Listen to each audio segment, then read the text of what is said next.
I'm not sure.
You know what it's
my kind.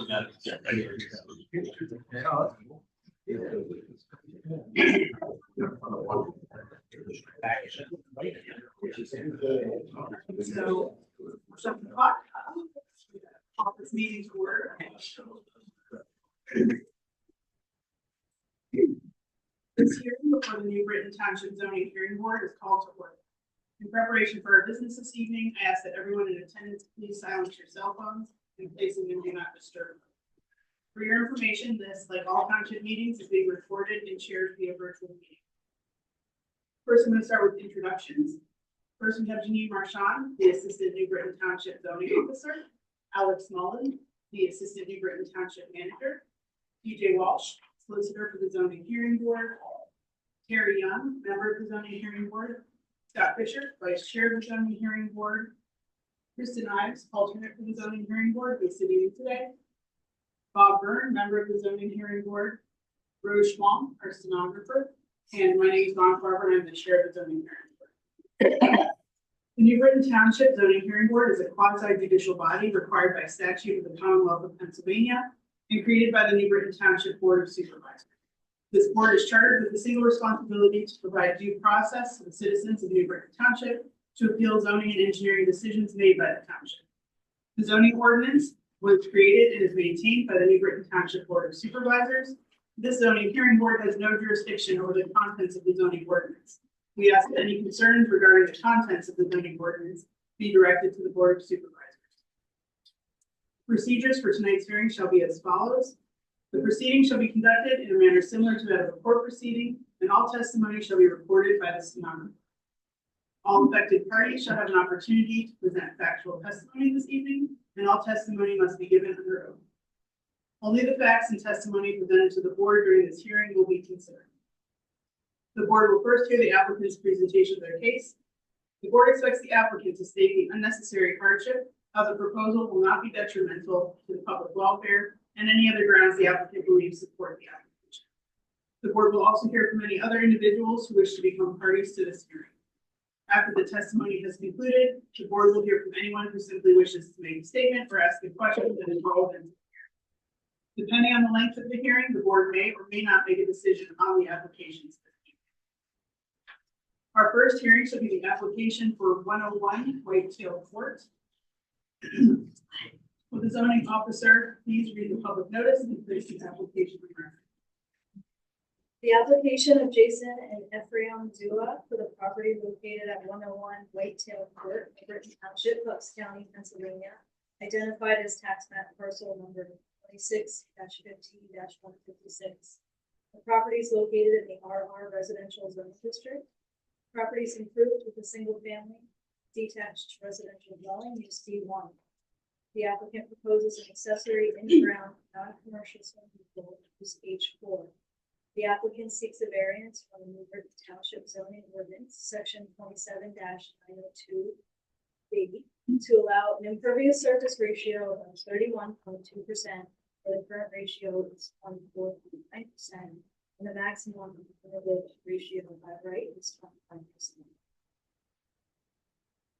Thank you. Lord Solicitor, please read the board opinions. They are as follows. B1 is the application. Included with the application is the list of surrounding property owners and current deed for the property dated August 24th, 2020. Exhibit B2 is a two-sheet plan, permit, and erosion and sedimentation control plans prepared by DC Engineering that are dated October 14th, 2024.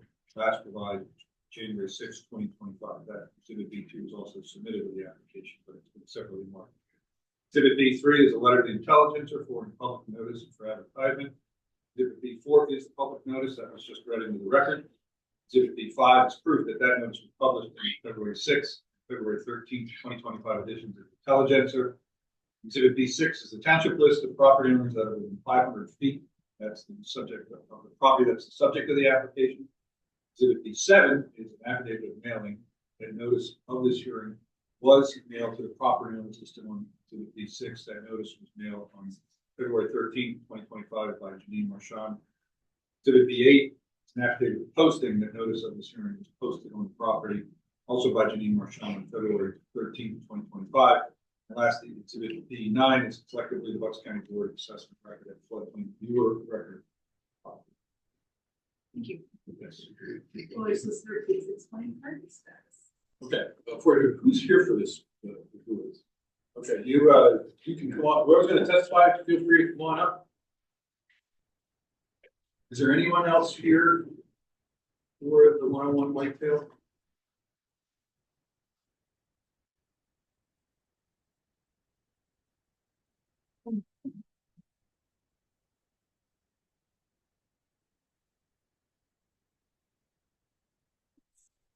Primary testified sitting seat of the gentleman with the gray jacket is because it's easiest for Rose to hear. No, I'm not. Okay.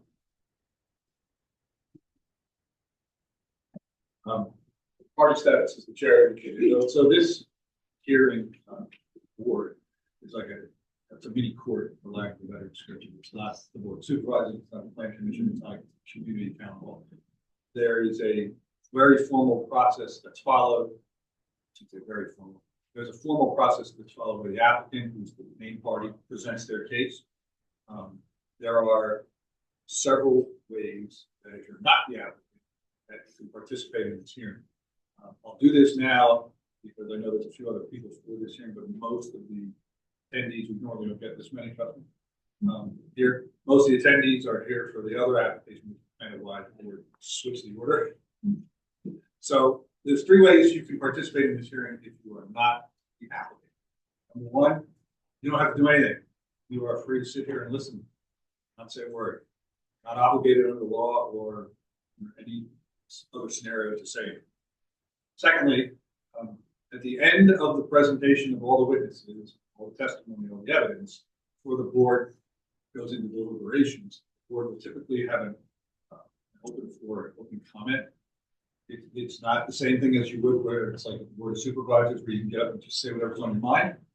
You have to, during that open comment, stand up and state name and say where you live. And we ask your comments to be two. One, germane to what this board has to decide. Some questions or some comments are more appropriate for a different board, whether that's planning commission supervisors, and we will advise you if that's a comment that you might need to ask for someone else. And secondly, we have to your comment not be repetitive. Board wants to hear something once, point is made, wants to hear something second, point is really made. Like most of us, we don't need to hear something a third time, and it's nothing personal, okay?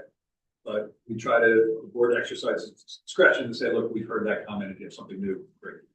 So that's the second reason, and second time, and that, like I said, will be at the end of all the testimony. We'll just have an opportunity, the chair will open the floor and ask if anybody has it, and they will be called on individually. The third and most involved way you can become active in the hearing is requesting party status. Party status to somebody who didn't file the application allows you to act as if you did, meaning you can put on your own witnesses. You can testify yourself. You can cross-examine other witnesses. And if you don't like the decision of the board, you also have a right to appeal that court.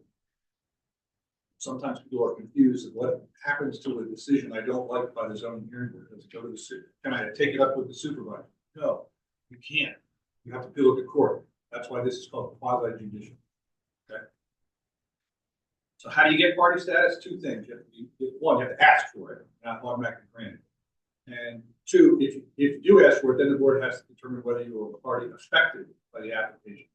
Affected means you either live or own property that's within a reasonable distance of the property that's the subject of hearing when they're attending. If you got a notice in the mail, or it sends out notices to property owners within 500 feet, you're affected. Okay, whether you are pro or con, right? You don't also have to take a party status to be against. You take a party status just because you're against. Second way is be affected. You don't, like I said, you have to be affected. If you own or live, if you don't get that letter in the mail, that notice directly, it doesn't mean you're not affected. You just have to make the case to the board, say, hey, well, I'm 502 feet away, or I'm down the street, and it's a very tight neighborhood, and I'm like a neighbor, whatever the case might be. And then the board will weigh it. But if you're here visiting from Miami, if you're a member of the church, foreshadowing, you may be affected, but there's probably a lot of other people in the same scenario, so you might not be the right person to be party status individual. Okay, so having explained hopefully some degree of clarity, is there anyone interested in party status for the one-on-one whitetail court hearing? No. Good. Right, the court reporter, please swear in the applicant. Raise your right hand. Anybody who's going to testify? You swear testimony about to give will be the truth, the whole truth, and nothing but the truth. Yes. Please state your name. My home's Home. H-O-L. And did you say is it married? Yes, my day, H-O-L-M-E-S. Thanks. Jason Bill. Oh, yeah.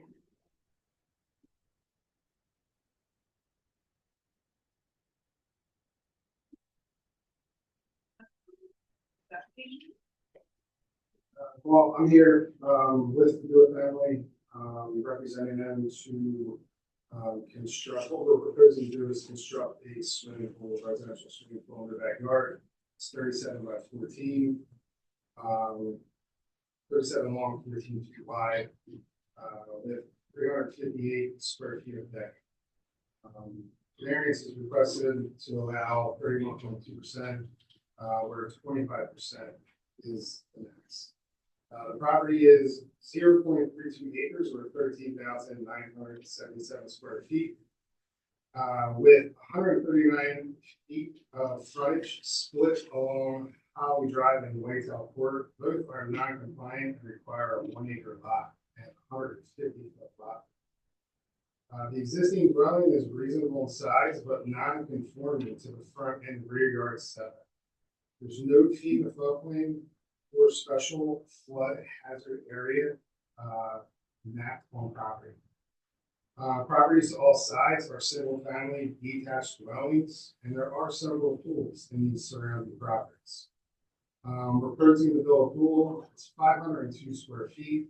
Like I said, with 358 square feet of deck.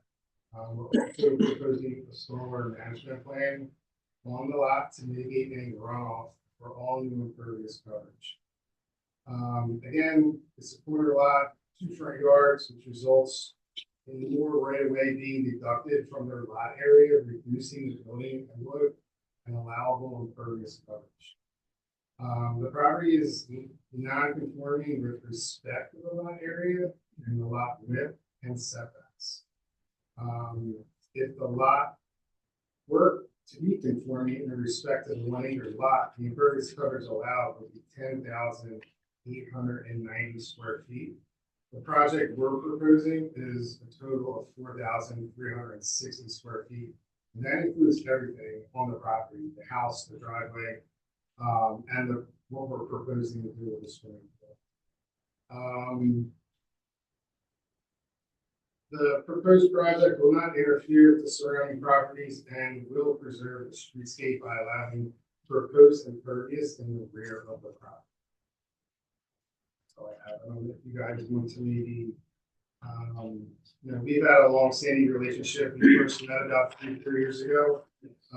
So we've kind of had this on hold for a long time until they're ready to go. But it's, important for them with their family and children and stuff like that. So I don't know if you guys want to touch on that a little bit.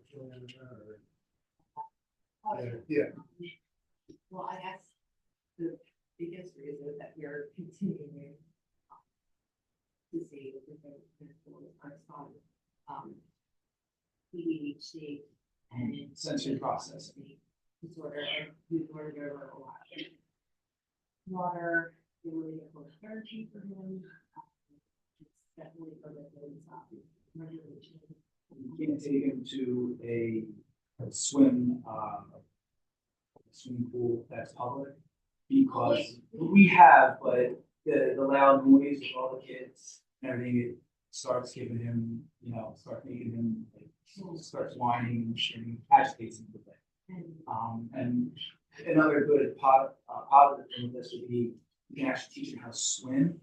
And we tried goldfish, we tried other things for him in the past. And it's the attention that it's not, there's like 4 or 5 kids in the pool with him. So his mind is not staying focused on what the instructor is saying. So one-on-one instruction would help a lot better. And we can do that with a pool in our backyard.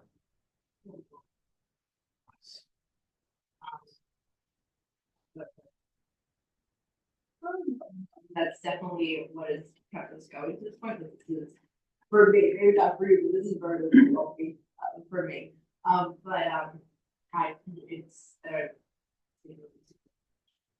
for him.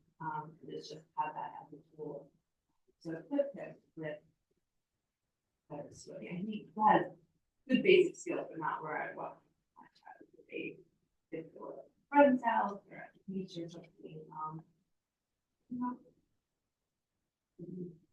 a good step for him.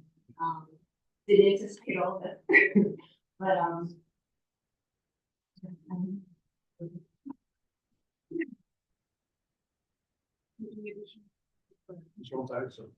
Question about some numbers you threw.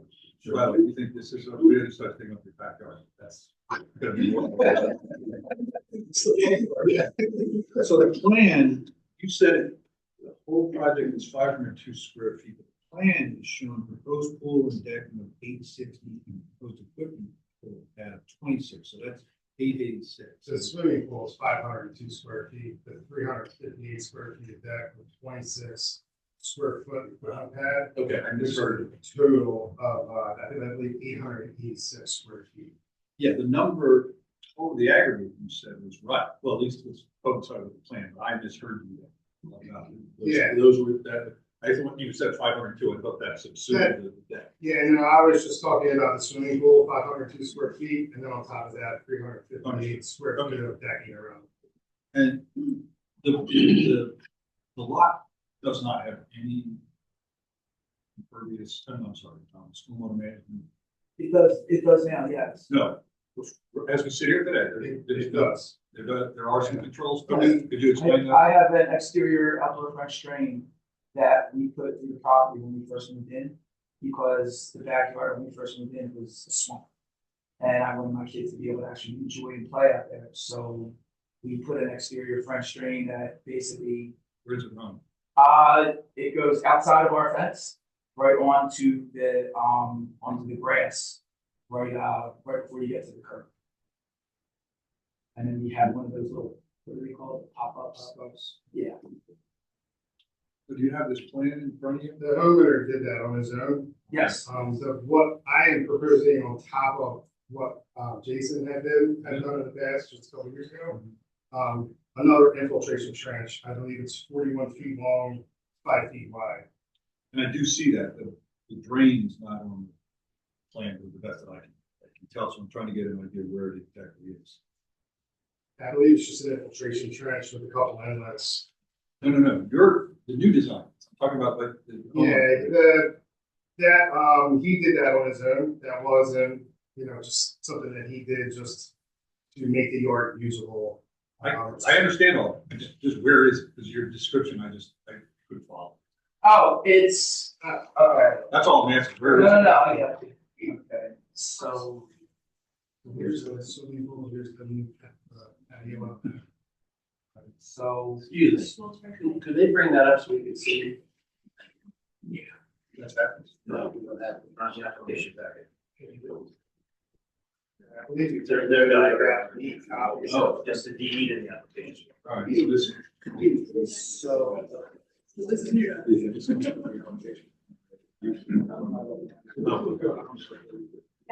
Well, if you're going to put that way, you're gonna have to really explain loudly what you're. I don't need to drive it. So the exterior French drain is closest to the rear perimeter of my fence line. Just trying to see exactly. It's right there in the corner. Like, half there.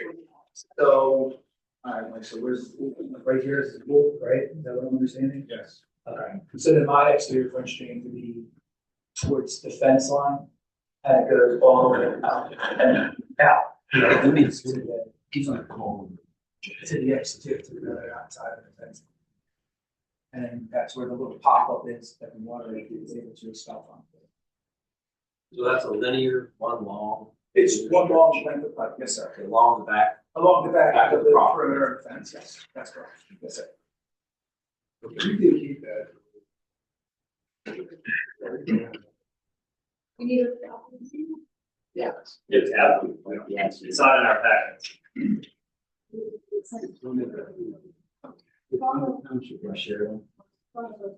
Yeah, choose.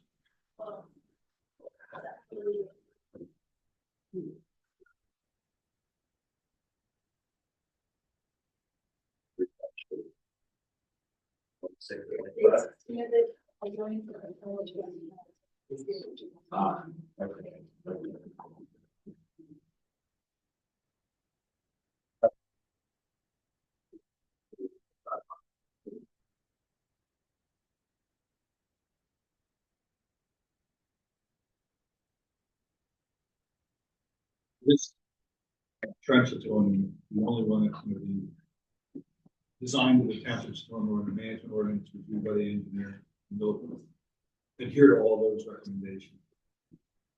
And it's designed, as Bob said, to account for all the new additional impervious that's there. You're basically gonna keep it all at the de facto compliant, because you're already at 24.9. Absolutely. Pick everything else up and basically pick it back. Correct. Okay.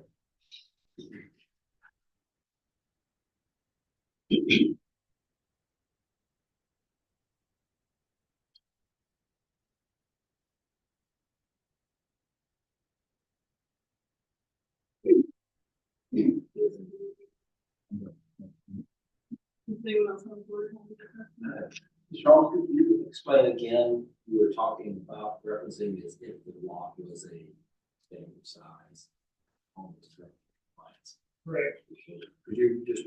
Sure, so it is a non-conforming lot. It looks like the ordinance has been changed. I don't know when it was changed, but when my engineer drew it up, she had the original ordinance, which it met all of the impervious and the max coverages and all of that. And then I believe we had handed it in, and was notified that it was zoned incorrect. And then once we rezoned it to, I believe it was an RR, the impervious changed. So it's a non-conforming lot, meaning that it should be the impervious should be calculated upon the 1 acre, and we're at 0.3 acres. And I guess with the point you were trying to make that if this was a conforming lot, this pool would be within the 25%. Yeah, we would meet the standard. Yeah, we would meet the impervious. Yes. Is your proposed decking concrete around the pool? Or? It is. It's a cantilever deck.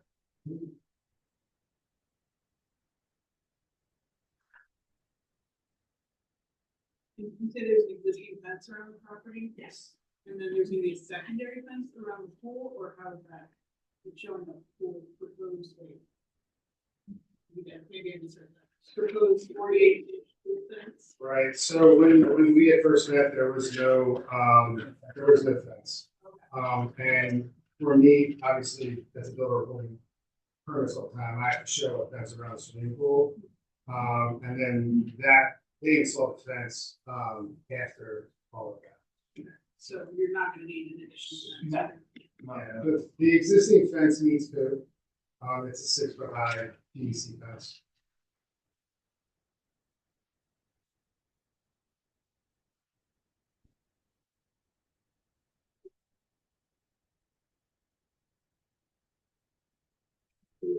You said that you put it in backyard area and wasn't draining very well. That's correct, yes, sir.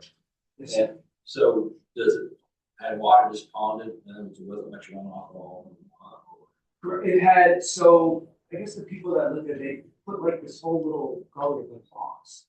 I guess, and that's where the water was flowing its way from. But it wasn't doing it enough to where the water was draining out of the yard. So when you walk, you basically, the water was like walking on mud constantly. Then I hired masons to come out and they constructed this thing where it was an exterior French drain that went along the side of the perimeter of the fence line. And then this way, the kids were playing in the water. I mean, there was no more swamping around, or saturation, I guess. And so the bottom of that was about by either sidewalk or. It's not on the sidewalk, it's on the grass closest to the sidewalk. So that this way it's still expelling on my side of the lawn as opposed to onto the concrete. Drain the high end of the pit. That'll give you more dry yard than what you dump water in the street. Yeah, that's perfect. I'm fine with that.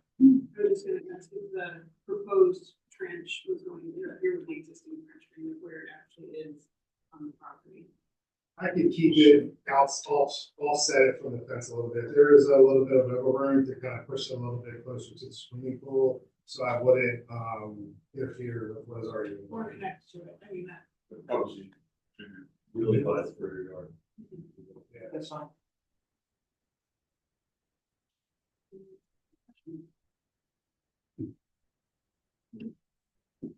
So we're gonna go off the record. Yeah. Anything else? That's it. Important.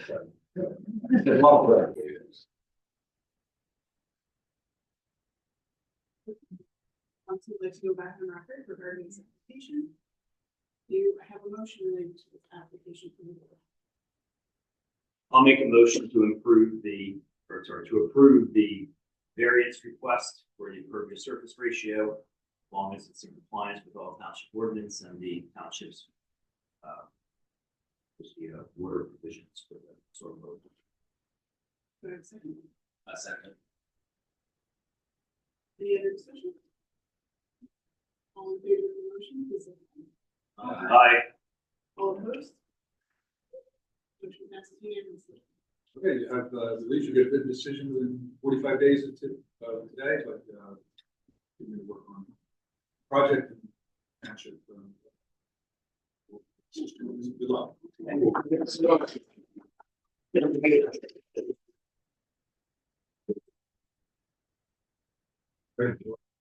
Walk me over and yeah, what's the address?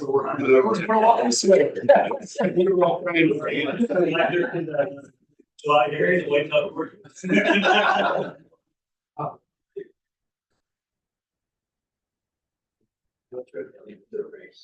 Board obviously want to bring down your rings.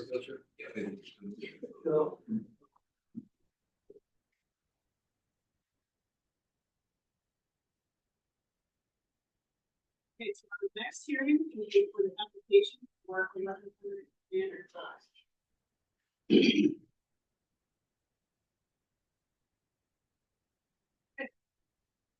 Is everyone consent? Yes, I have two witnesses this evening that I brought them both up and I today approach and hand out a remark exhibit book. Gotta get the. Take the.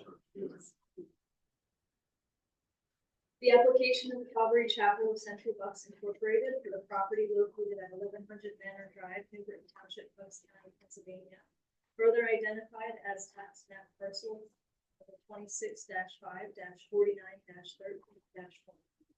Property is located in the C3 Commercial Zoning District. The property is improved with a non-residential building. The applicant proposes to conduct a place of worship use F4 in the existing building. The applicant seeks a special exception pursuant to the New Britain Township zoning ordinance, section 27-1401B and 2730 to permit the place of worship use F4. Larson's here, please read the report. There are as follows. Exhibit B1 is the application. Included with the application is a summary of the relief requested, comparative Google map photo of the property. There's two photos. Photo rendering of the building and current deed dated March 1st, 2020. Exhibit B2 is a letter to the intelligencer for public notice for advertisement.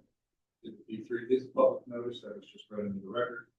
Exhibit B4 is proof that that notice was published on February 6th, February 13, 2025 edition of the intelligencer.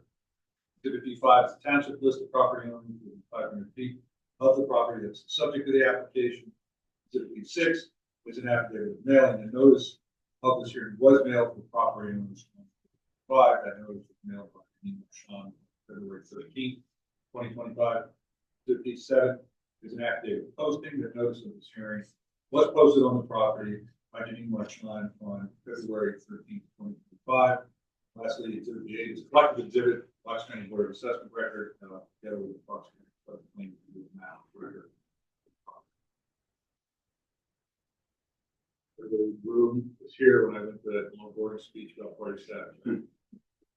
Anybody want me to repeat it? Hearing none. Is there anybody here who is like neither a member of the church or support of the church that is looking for party status? Thank you very much. Thank you. Will our court reporter please swear in? Raise your hand. Do you swear the testimony you're about to give will be the truth, the whole truth, and nothing but the truth, so help you God? Yes. You state and spell both names. Others? John Hessler, HUSS. My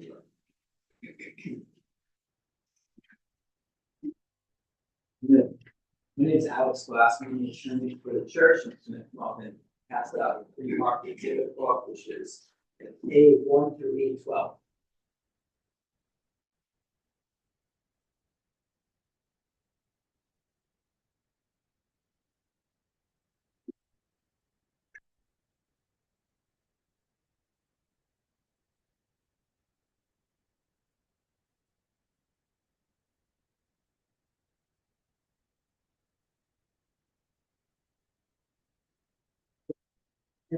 Speaking, it's representative, the applicant, Pastor John, and the applicant's architect, Bill Rogers. I want to thank all the members of the church that are here this evening and hopefully offer their support during the public comment portion of the hearing.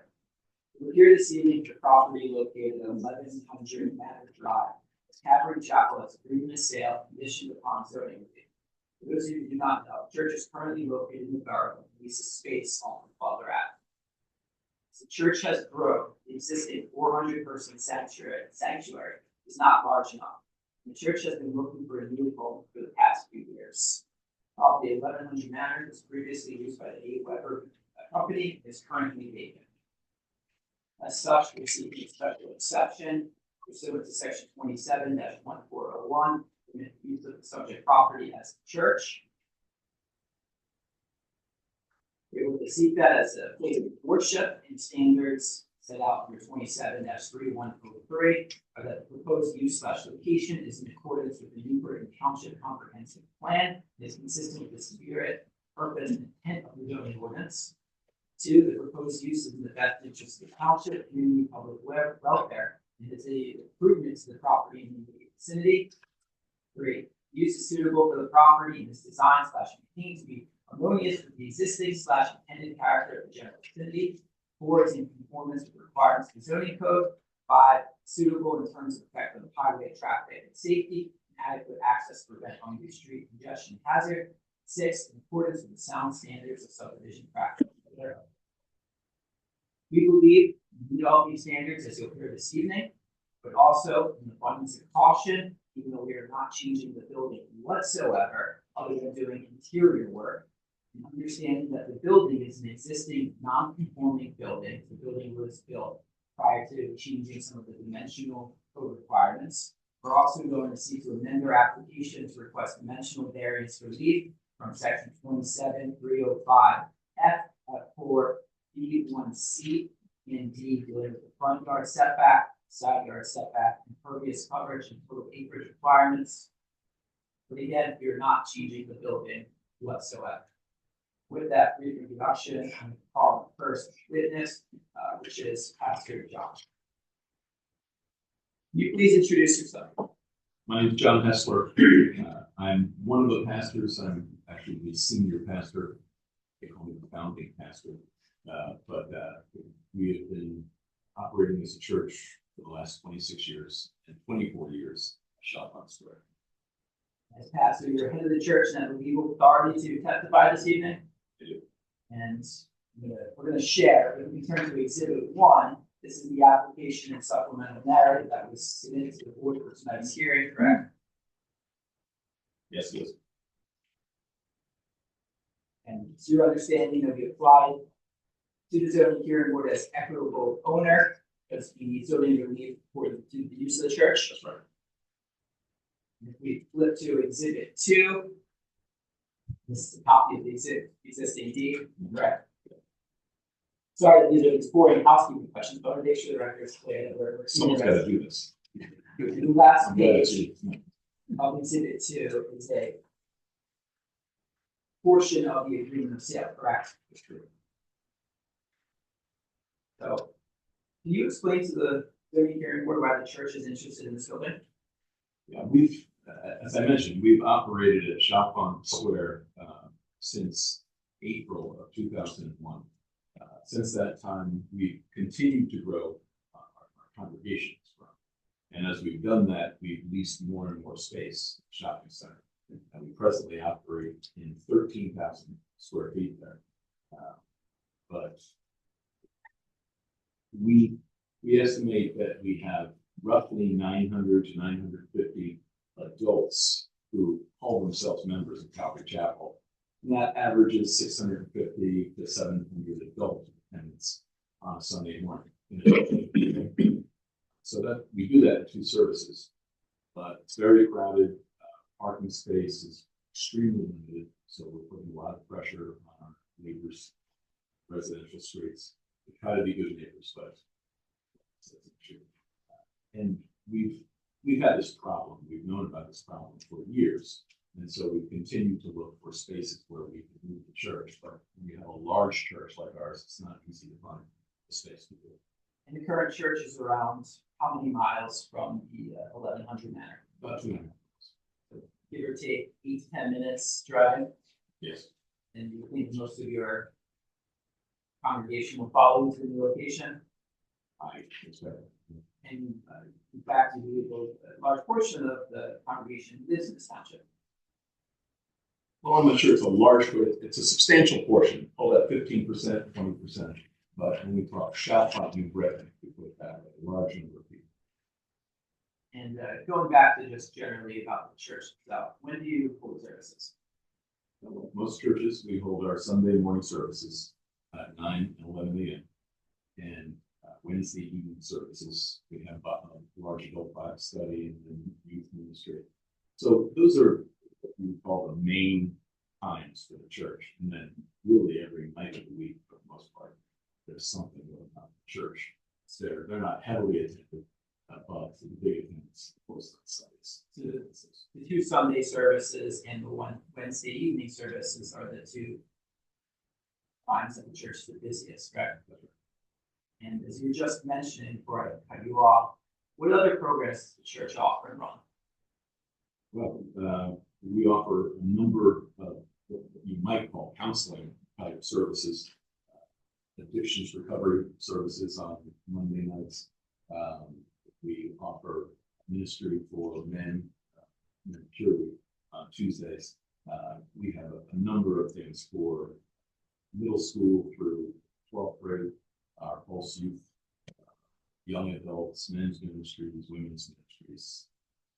And you just listed a variety of programs. How many people attend these types of programs? Well, apart from the Wednesday night services, actually, we back up. Sunday morning, we might be looking at, as I mentioned, 650 to 700 adults between the two services, plus maybe another 150 children. On a Wednesday night, depending upon the time of year, we might be seeing 125 to 150 or 175 people. Whereas on a Monday night, Tuesday night, Thursday night, then we might be seeing something in the neighborhood of 30 to 50 people. Substantially lower traffic. But on a regular basis, each one of these. Outside of those programs and services on Wednesday and at night and during the Sunday morning two services, how many people are generally able to church between 9 to 5 on Monday to Friday? 15 to 16 staff members, and then people running programs. Maybe extended 30. So outside of the services, church traffic is generally very low. And getting into the 1100 Manor property, we go to exhibit 3. Does this page accurately show a satellite view of the property and its surroundings? Yes, it does. Can you generally explain to the board what it is that we're looking at with this property and the neighbors and what's around it? Okay, if I understand your question, it's a beautiful building that sits in, when you look at it from our perspective, luxurious parking space. Never thought, and in my life, that I would care that much about parking. But so it's a wonderful building, 70,000 square feet, a large parking lot, and not really hardly anything. So, yeah, I was gonna say, let me rephrase that question. What's around it? We have woods on the south side. We have the shopping center, Rothman over to the west side. Some residential up to the southwest corner it is. Park in the east side.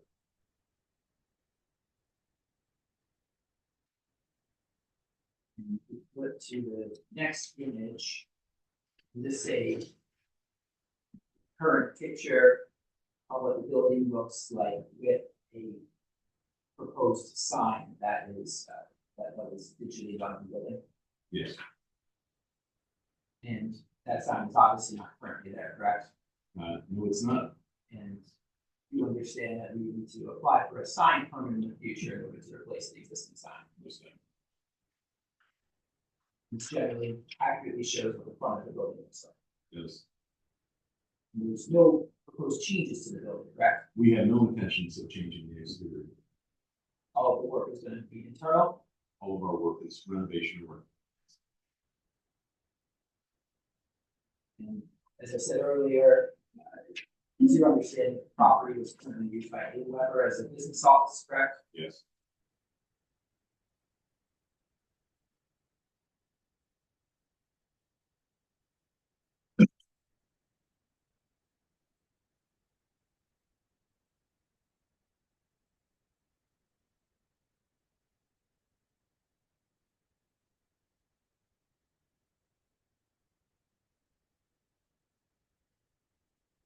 Besides the sanctuary, can you explain to the board what else will be, or how else the building will be used Besides worship. besides worship? Yes. Well, of course, the primary use of the building will be worship, and the bottom floor, half of the bottom floor, for the most part, will be the sanctuary side.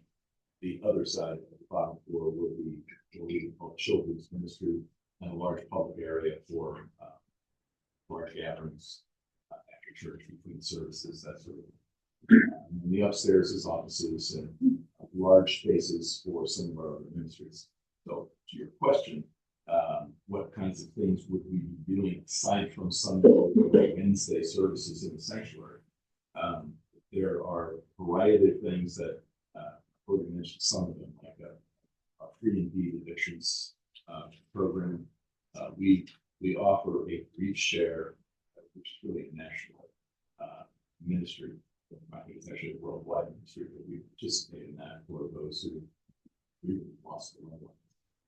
We offer those types of services and intend to offer more in terms of an offering to the youth of the community, whether it's after-school programs, homework assistance, drug alternatives, anything to offer wholesome moral foundation to the community.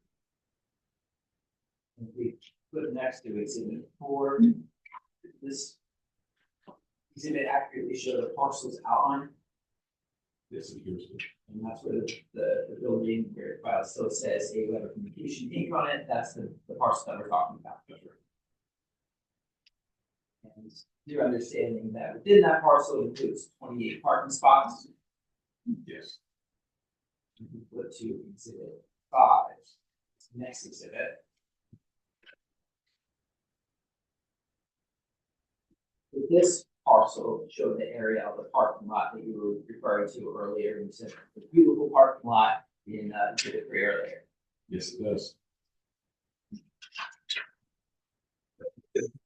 Spaces there that are owned by the Newbury Corporate Center Business Community, which is the HOA for the property where we are entitled to spaces, correct?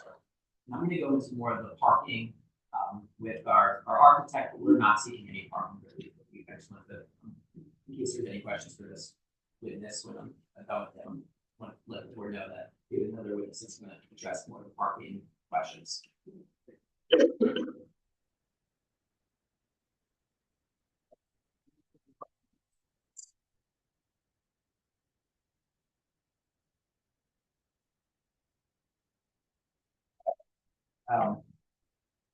Mr.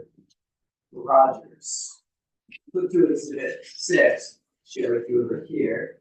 It's a copy of your CV. Yes. And you are a professional architect. Yes. You have a bachelor in architecture, and you are trained in building construction and engineering technology. Correct. And you maintain professional license with the state of Pennsylvania. Yes. You are a registered architect. Yes. Have you ever testified before zoning hearing boards?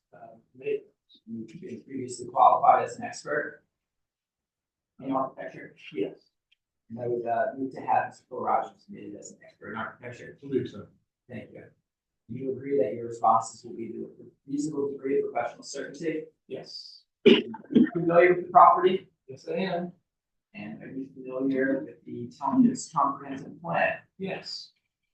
Is it true that one of the goals and objectives under the section relating to places of worship is to encourage various recreation groups to broaden their scope of services to include cultural, academic, instructional, and wellness activities?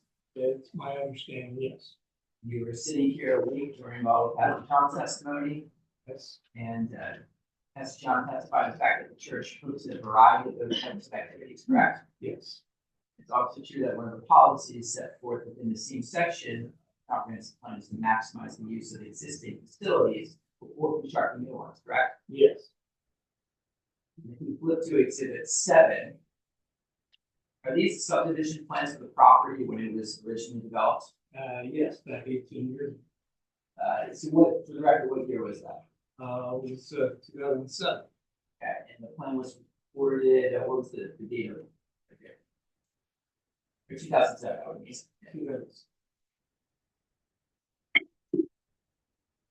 Flip to exhibit 8. Are these the proposed floor plans for the inside of the building? Yes, it is. So let's walk through the board, through what it is that you designed for the church. This is an existing building, very nicely done, 2 floors, of office space. Mostly it's open office space, with a core area that has some mechanicals, plumbing, toilet rooms, and exit stairs. We looked at it and we determined that the right side of the building, some of the partitions there could be removed, and we could put in a space that would house the 800 some seats. They would all be flexible seats, not pews. And then on the left-hand side of the building, we would reconfigure some of those spaces for children's classrooms, children's ministries, nursery and such. And then the back of the left-hand side is an existing cafeteria and kitchen that was built for this company, A. Weber.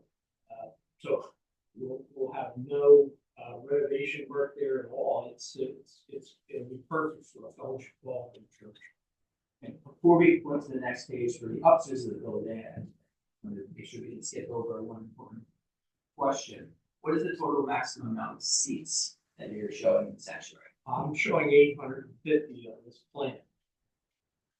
And you're understanding the church only plans to install 650 seats at the time being, Yes. and that there's a little bit of room for growth. And we go to exhibit 9. Right, let's go to the next page first. Let's walk the board to the upstairs. Again, the upstairs, pretty much open office areas. A few partitions that we had to take down to reconfigure. Upstairs on the right-hand side, in the back would be, we plan for church offices.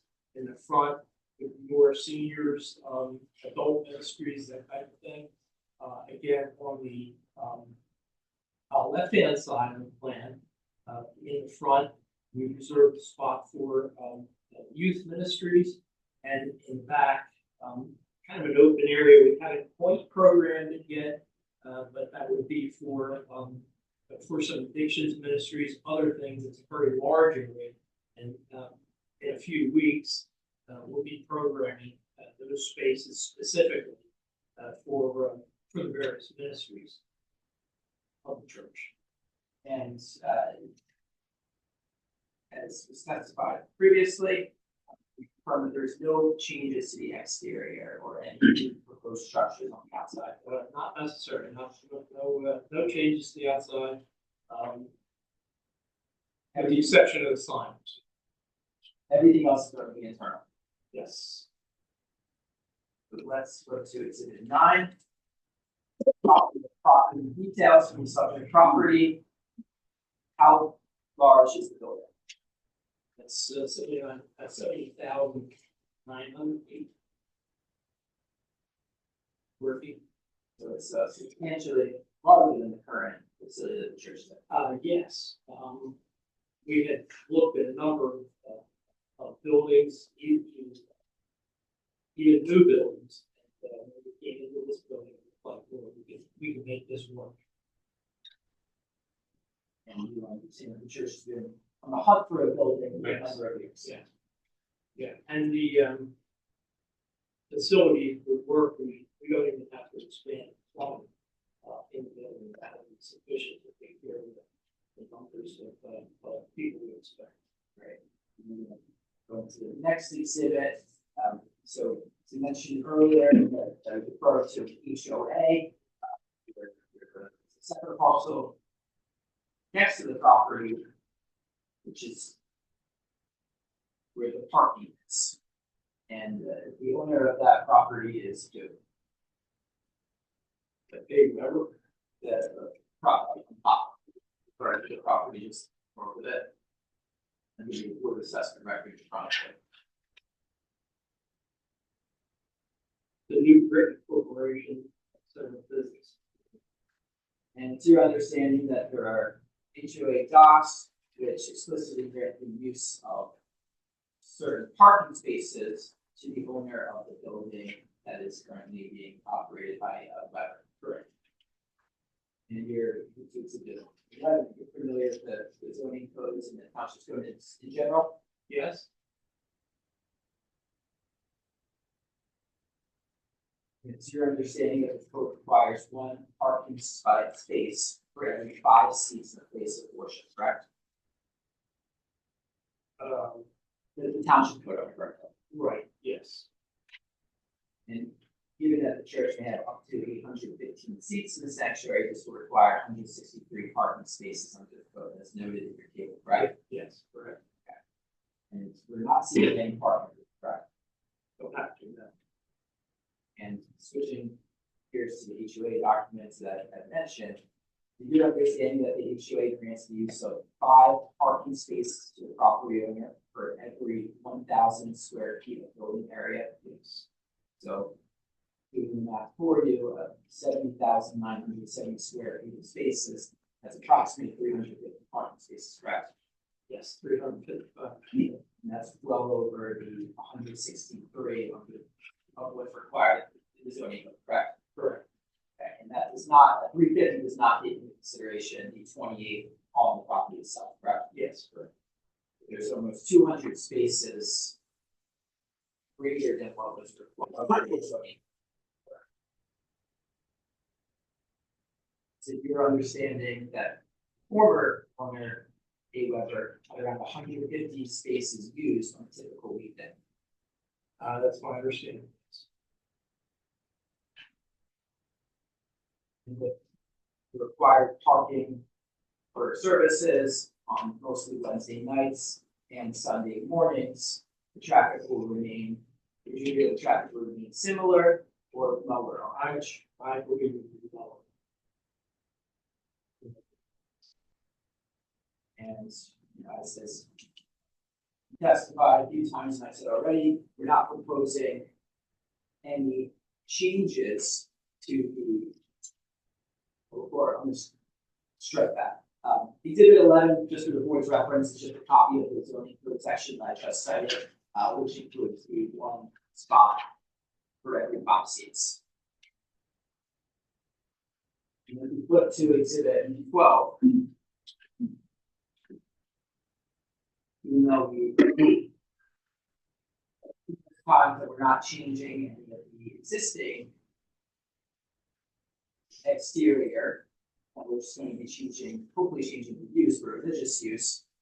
In abundance of caution, we are now seeking dimensional variances, even though we're not changing anything. I just wanted to walk you through some of those criteria.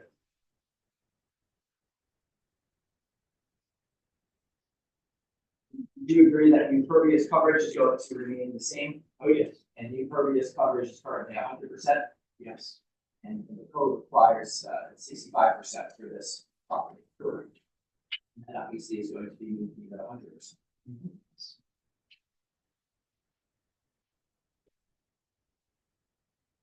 With regard to the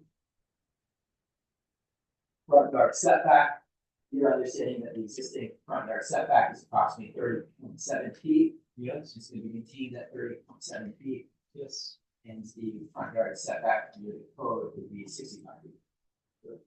And the side yard setback requires 50 feet. And the existing building shows one of the sides at 25.1 feet. Yes. And the existing total acreage was approved years ago at 2.474 acres. And the requirement The new ordinance would be 3 acres, correct? Yes, that's correct. And it's, your understanding that, we refer to this as non-conforming because the base dimensional requirements were last revised in 2014 and 2018 respectively, correct? Yes. And as you specified earlier, the plan was approved, the building was built, well, before this. Your professional opinion, you think that if this property is used as a church, the use will be consistent with the spirit, purpose, and intent of the zoning ordinance? I believe so, yeah. As you noted earlier, the use will be in accordance with the township's comprehensive plan, correct? Yes. You believe this use will be in the best interest of the township community and public welfare? Yes. And you approve the properties in the immediate vicinity? To improve it, yeah, yes. You will not negatively harm any of the neighboring properties, correct? Will not negatively. And the property is suitable for use as a church. Yes. And it can be maintained in harmony with the existing character of the general area. Yeah.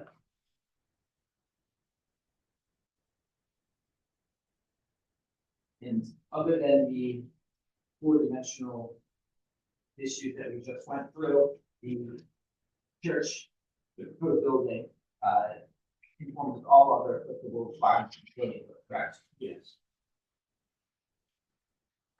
That a church based on the hours of operation would not cause additional road congestion and hazard, correct? I don't believe so. Anything related to subdivision practice required for this use? Sorry?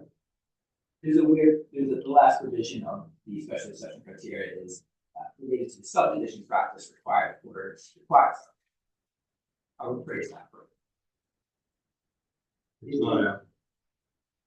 I was gonna get to that point, but, we'll just. You're not proposing any subdivision of the property, no land, correct? So there's no exterior improvements? No exterior. So the criteria that you're last printed,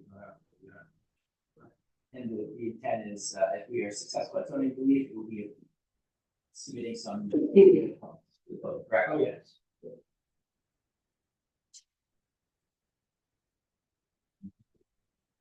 Any more quick questions?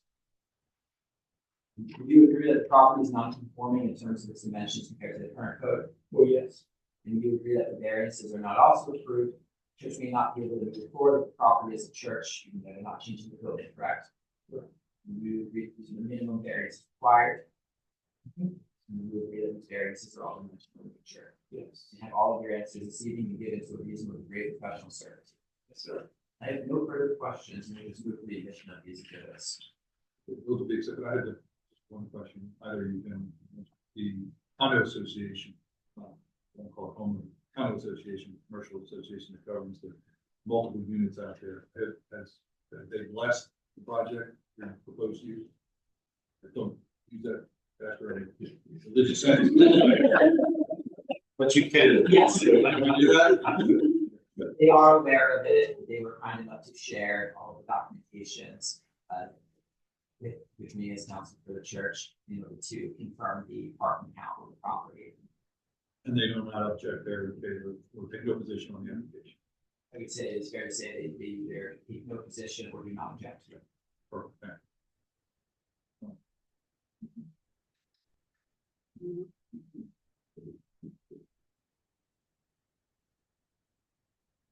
You have testified that on average, you have between 600 to 750 worshipers on a given Sunday. What about, or say, Easter or Christmas? For you on those holidays? Christmas and Easter, that number usually rises about 50%. So, we'll round number it at 1,000. At 3 services. But we're not crunching them all into 2 services, we spread it. And potentially more children. Are you planning on maintaining 2 services or 1 or 3? Initially, we'll start with 2 services.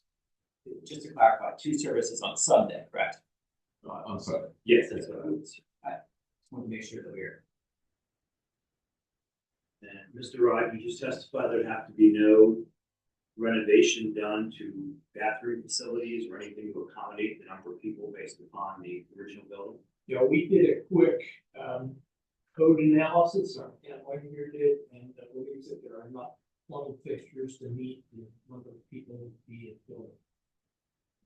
On a given Sunday. Yes. Unfortunately.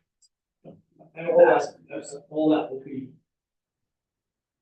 you know, proven or yes, or submitted when we submit to our building department.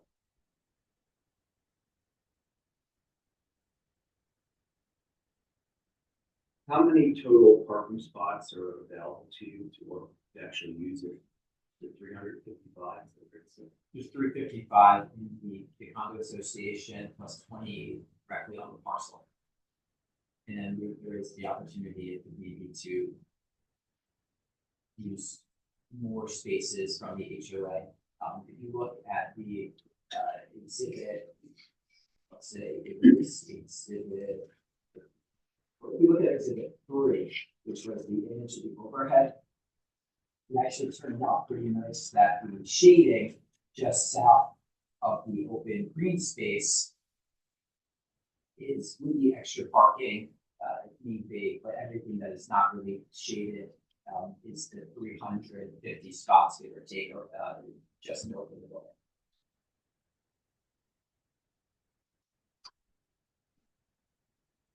So on the, say, Easter or Christmas, do you anticipate that you'll have enough parking if you have about 1,000 people in worship? Will be enough parking? You're good. And even using 1,000 for example, under zoning, that would be 200 cars and we're going more than that. Any plan for any external buildings, outbuildings, sheds, any buildings that put outside for equipment? We have no plans for that.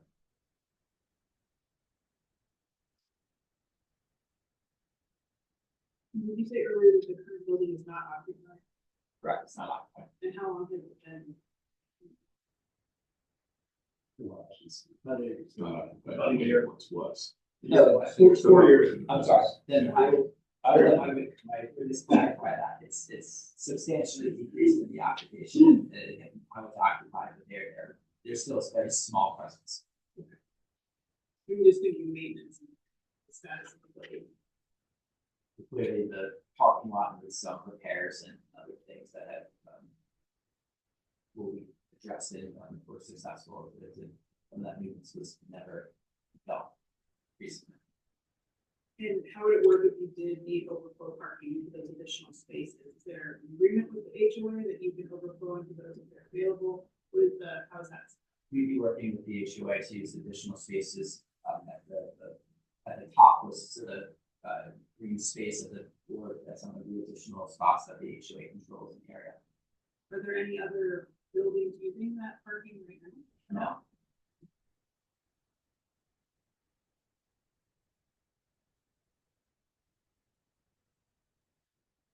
One clarification, the total number of attendees of Sunday was on average up to 700%. Let's say 650 to 700 on an average Sunday currently. Is that both the 9 o'clock and 11 combined? That's right, we combine them both, so in other words, Any given a time. snapshot of one service to be had. Okay. Currently, if you're 9 o'clock and then you're 11 o'clock, there's an ample time for the people that show up at 9 o'clock to get back in their cars and leave before the 11 o'clock service starts. That's true, as long as I know when to shut up. The longer I speak, the harder it is. My wife tells me every week. I had I don't get paid by the word like you. Don't have words.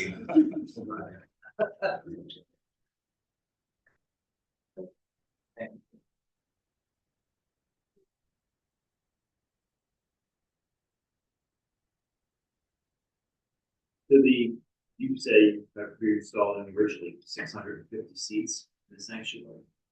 Yes, Possibility of going to 850. that's right.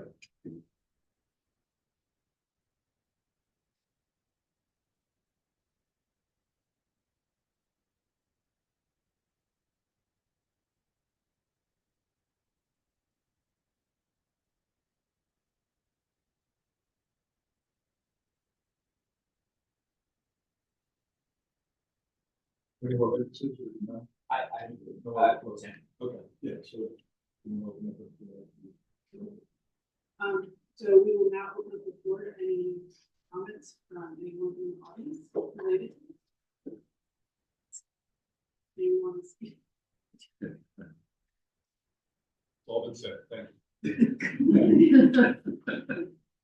Then- It will go off the record.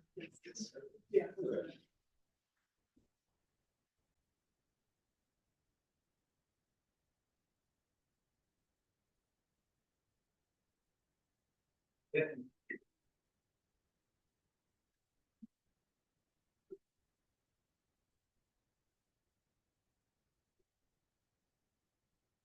I'll make a motion to grant the special exception pursuant to all township ordinances for designation as a place of worship. I'll second the motion. All in favor of the motion, please say aye. Aye. All opposed? Motion passes.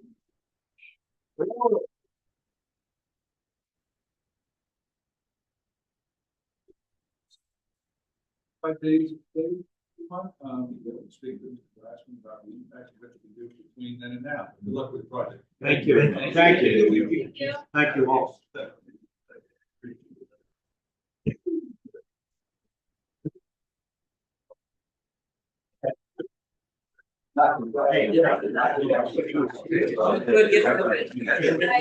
Oh, yeah.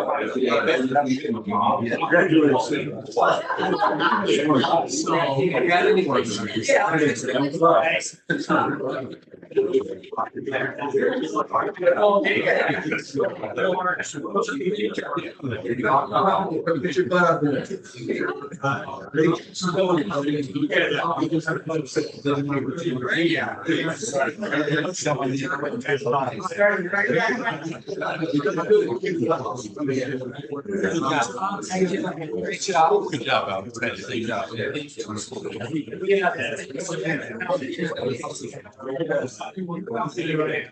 Yeah, so we have to get those.